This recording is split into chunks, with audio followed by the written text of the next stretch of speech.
اگر بمباری ہو رہی ہے تو اس کے خلاف احتجاج کرنا یہ بھی سیاسی مسئلہ ہے. اچھا تو یہ بھی سیاسی مسئلہ ہے اور حکومت بھی سیاسی مسئلہ ہے اور یہ بھی سیاسی مسئلہ ہے, تو پھر سیاسی مسئلے کس کے لیے رکھو گے بھائی؟ تو پھر یہودی سیاسی مسئلہ چلائیں گے مسلمانوں کا, پھر عیسائی مسلمانوں کا سیاسی مسئلہ چلائیں, اور ہندو مسلمانوں کا سیاسی مسئلہ حل کریں. سیاسی مسئلے تو مسلمانوں ہی کو حل کرنے ہوں گے.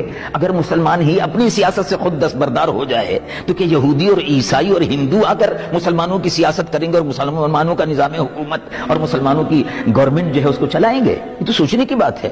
لیکن بے عقل لوگ محدود ذہن کے لوگ, جن کا ذہن محدود ہے, انہوں نے اپنے دین کو اسی میں محدود کر لیا. بس نماز روزہ حج و زکوٰۃ ہے, اور اس کے علاوہ ان کو قرآن شریف میں کوئی اور چیز نظر ہی نہیں آتی.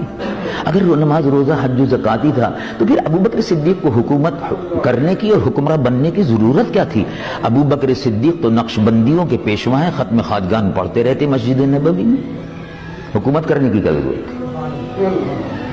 عمر فاروق رضی اللہ عنہ مرضا کو حکومت کرنے کی کیا ضرورت تھی؟ اور راتوں کو تہجد کی نماز چھوڑ کر, مسجد نبوی چھوڑ کر, مدینے کی گلیوں میں بیواؤں اور یتیموں کے گھروں کو تلاش کرنے کی کیا ضرورت تھی؟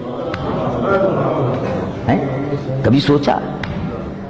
عثمان غنی, علی مرتضی, یہ خلفائے راشدین تھے, یہ مصلی پر کھڑے ہو کر نماز بھی پڑھاتے تھے, اور جیسے رسول اللہ صلی اللہ علیہ وسلم رات کو تہجد پڑھتے تھے, صحابہ تہجد پڑھتے تھے, اور دل میں جب عمل کا وقت ہوتا تھا تو میدان بدر میں جہاد کے لیے کود پڑتے تھے.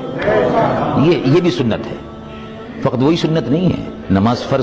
نماز بھی فرض ہے, روزہ بھی فرض ہے, زکوٰۃ بھی فرض ہے, حج بھی فرض ہے, اور یہ تمام فرائض ہے. لیکن اسی کے ساتھ ساتھ جہاد بھی اس میں شامل ہے.